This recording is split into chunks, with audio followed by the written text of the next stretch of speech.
Rina melangkah keluar dari kamar mandi, masih basah dengan handuk yang melilit tubuhnya. Pikirannya berkecamuk, seakan-akan air panas tadi belum cukup untuk menenangkan gejolak di dalam dirinya. Suara percakapan ringan dari ruang tamu terdengar samar. Raka, suaminya, sedang berbicara di telepon, entah dengan siapa, tentang pekerjaan yang selalu menyita perhatiannya. Malam semakin larut, tapi Rina merasa jiwanya tak pernah setenang itu. Sudah berbulan-bulan Rina merasakan jarak antara dirinya dan Raka semakin melebar. Pernikahan yang dulu penuh gairah kini tak lebih dari rutinitas tanpa emosi. Sentuhan-sentuhan hangat yang dulu sering ia dapatkan kini terasa seperti formalitas semata. Mereka masih berbicara, masih saling mencintai, setidaknya begitu yang selalu dikatakan Raka. Tapi dalam hati, Rina tahu, ada bagian dari dirinya yang merasa kesepian, perasaan yang lambat laun semakin tak tertahankan. Di kantor, ada Dimas. Dimas adalah tipikal pria yang bisa dengan mudah menarik perhatian wanita. Dengan tubuh tinggi atletis, wajah tegas, dan senyum yang selalu terkesan tulus, dia membawa aura percaya diri yang sulit diabaikan. Rina selalu berusaha menjaga hubungan profesional dengan rekan kerjanya itu. Meskipun sejak awal mereka bertemu, percakapan di antara mereka mengalir dengan lancar, terlalu lancar bahkan. Setiap kali Dimas lewat di dekat mejanya, ia akan melemparkan candaan yang membuat Rina tertawa, dan tatapan matanya terkadang bertahan sedikit lebih lama dari yang seharusnya. Di awal, Rina menganggapnya sebagai hal biasa, hanya kebetulan. Tapi kebetulan itu mulai sering terjadi, dan sebelum ia menyadarinya, Rina mulai menunggu-nunggu momen ketika Dimas datang menghampirinya. Puncaknya terjadi saat kantor mereka mengadakan acara gathering di luar kota.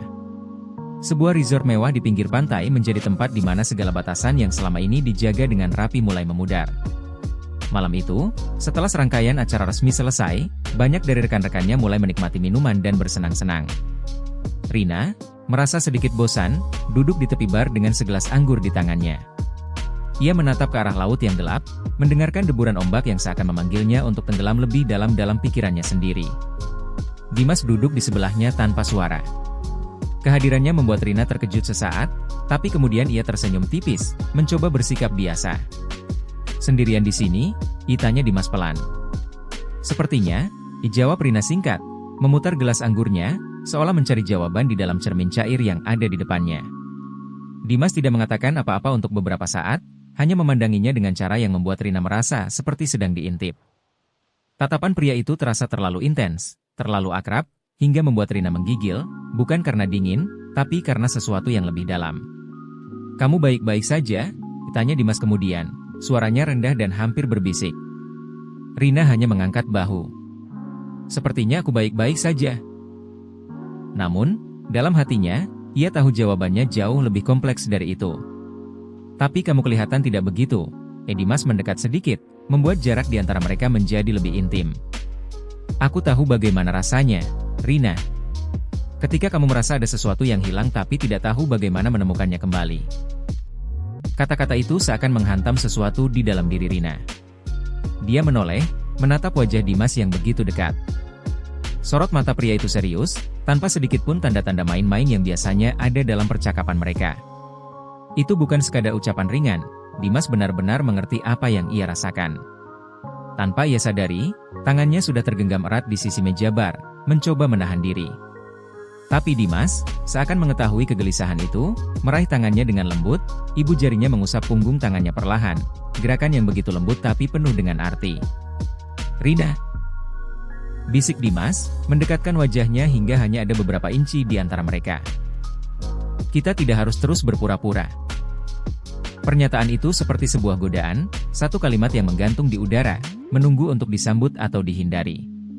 Rina tahu apa yang dimaksud Dimas, dan ia juga tahu konsekuensi dari langkah berikutnya. Ada Raka di rumah, suaminya yang menunggu kepulangan dengan keyakinan penuh bahwa istrinya tetap setia.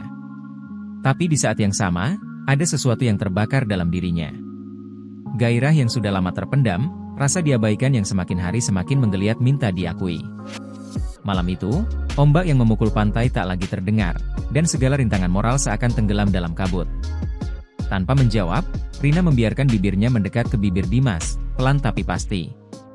Ciuman itu lembut di awal, seolah masih mencari izin dari satu sama lain. Namun, dalam hitungan detik, keinginan yang mereka tahan selama ini meledak. Ciuman itu berubah menjadi lebih dalam, lebih liar, hingga napas mereka saling memburu.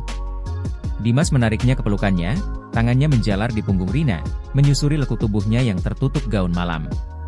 Rina mendesah di antara ciuman, merasa seluruh tubuhnya hidup kembali di bawah sentuhan pria ini. Segala perasaan bersalah yang sempat muncul tenggelam dalam gelombang gairah yang tak terbendung.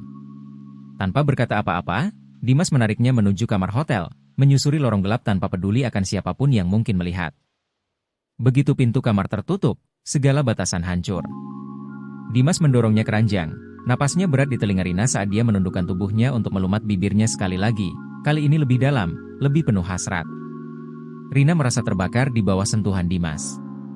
Setiap ciuman, setiap gerakan tangan yang menjelajahi tubuhnya, membuat dirinya semakin tersesat dalam lautan kenikmatan yang tak pernah ia rasakan sebelumnya. Seluruh malam itu dipenuhi dengan bisikan-bisikan penuh gairah, desahan yang terputus-putus, dan pelukan yang semakin erat seiring waktu berlalu. Mereka tahu ini salah. Tapi di dalam kamar yang tertutup, di mana hanya ada mereka berdua, rasa bersalah itu tak lebih dari bisikan kecil yang mudah dilupakan. Ketika pagi menjelang, Rina terbangun di sisi Dimas. Matahari yang menyelinap dari balik tirai menyoroti wajah pria itu yang masih tertidur lelap. Rina menatapnya sejenak, merasakan campuran perasaan di dadanya, antara penyesalan dan kepuasan yang sulit dijelaskan. Dia tahu hidupnya tak akan pernah sama lagi setelah malam itu. Di satu sisi, ada Raka yang menantinya di rumah, suaminya yang selama ini menganggapnya sebagai istri yang setia. Di sisi lain, ada Dimas, sosok yang telah membangkitkan sesuatu di dalam dirinya yang sudah lama mati. Rina berdiri dari ranjang, mengumpulkan pakaian yang berserakan di lantai. Dengan langkah pelan, dia kembali mengenakan gaunnya, mencoba mengembalikan dirinya ke realita. Namun, pikiran tentang apa yang telah ia lakukan terus menghantui. Kini, dia terperangkap di antara dua dunia. Dunia yang ia bangun bersama Raka dan dunia terlarang yang ia ciptakan bersama Dimas. Pintu kamar terbuka pelan, dan sebelum melangkah keluar, Rina menoleh ke arah Dimas sekali lagi. Perasaan itu masih ada di sana, menggantung di udara seperti kabut yang sulit dihilangkan. Dan di dalam hatinya, Rina tahu bahwa ini bukanlah akhir dari segalanya. Justru, mungkin ini baru permulaan dari sesuatu yang lebih rumit, dan lebih berbahaya.